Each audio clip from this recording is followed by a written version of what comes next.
Hey Geminis, this is going to be your second half of May reading, May 16th through the 31st. This is just a general reading, so it will not resonate with everyone.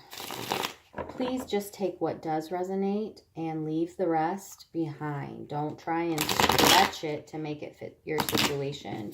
It may not be the message for you, or it just hasn't happened yet. So, Geminis, this is your May 16th through the 31st general reading, Sun, Moon, Rising, and Venus signs. Messages for Gemini, Sun, Moon, Rising, May 16th through May 31st, please. Messages for Gemini, Sun, Moon, Rising, Venus.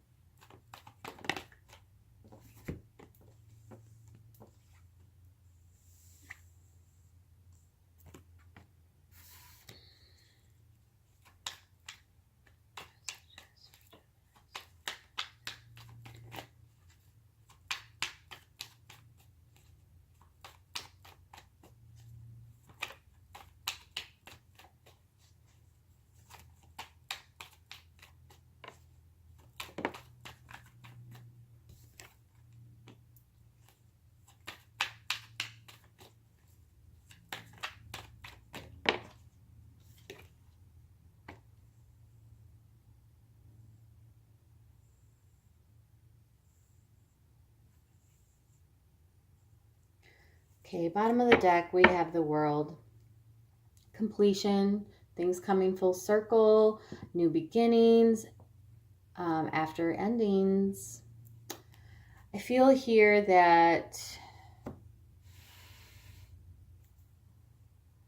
someone is struggling with their growth and their happiness and their prosperity or lack thereof. With the Sun card coming out first. You could also be specifically dealing with a Leo. But I feel more so that this is revolving around this. There's like a struggle going on here. For some of you, it's heavily related to your relationship status. It's like on one hand, you're happy being single, and then on the other hand, you're just trying to get in, you really want a relationship. And so some of you, or this could be you or the other person, so some of you are really trying to either fake the funk here with the Sun card and the Nine of Pentacles and make it seem like you're happy in your singleness when really you're just not. And I think that you're focusing too hard on the labels or the titles, or this feels very controlling. Like, well, are we or aren't we? Or what is this or what is that? I think the bottom line is you just need to live in the moment. If you are dealing with someone and you're enjoying their company, why are you worrying about the labels?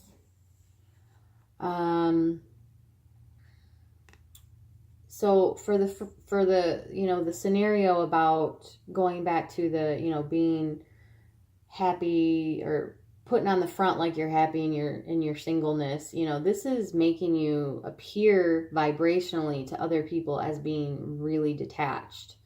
Because you may not be picking up on it, but they are. Like, you're not approachable. But really, it's like deep down, you want a connection. But what you're giving off is that, you're just not open to it. You are detached from not only yourself, but other possible connections as well. And yeah, there's a lot of dual energy going on here. So I feel also that if you just kind of focus on what really, focus on what you need to be focused on right now, which is not labels or controlling things or, relationship statuses. It's yourself. And things are coming up and triggering you because there are things that you haven't quite grasped yet that you need to work through, a lot of heavy emotions, a lot of past, baggage, things that are upsetting you.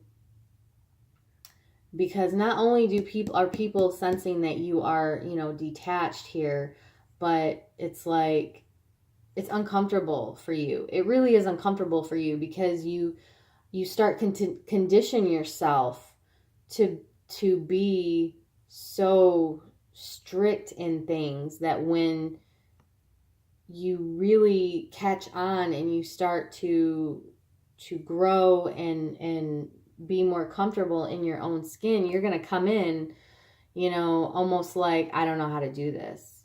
And it's going to be scary for you, but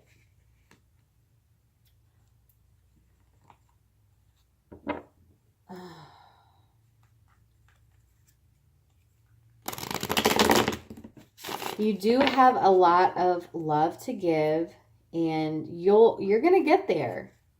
But you just really got to stop trying to force something. And of course, you got to be the one to call yourself out on this, that you're actually doing this. And it's like a self-sabotage thing, basically. You got to wake up. This is challenges and obstacles that we're talking about here. So wake up. With the Ten of Swords, I mean, it's lowest of the low. You have nowhere to go but up. But I think the challenge or the obstacle here is realizing that yourself. This is betrayal as well. It's essentially what you're doing is hindering yourself and betraying yourself. Because you're not open to, you're not being generous of yourself, and it's too restrictive. And I feel like you're kind of taking on this energy of like, you may not be thinking it. I don't even know how to say it without having it come off as bad, but it just sounds like, there's some self-pity going on.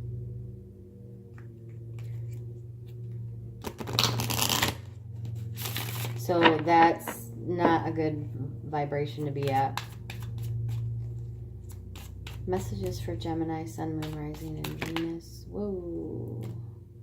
I'm going to take this one, improving health. I knew that there was some other stuff you needed to be focused on. It involves yourself and your health.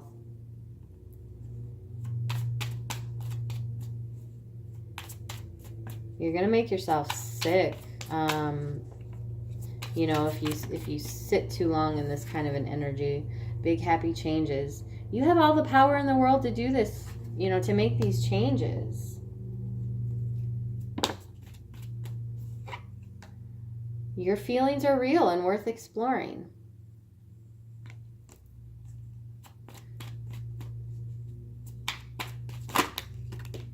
It's safe for you to love. Open your heart to give and receive the highest energy of all. Messages for Gemini, please. Teacher awakens. You have something important to share. Follow the inner call and don't let anything stop you. Mary Magdalene coming out here for you, Geminis. Ooh. And I'm going to take this one too, the Miriam Sacred Vision. Choose to forgive in order to heal. See the light in all. Remember that love has no boundaries.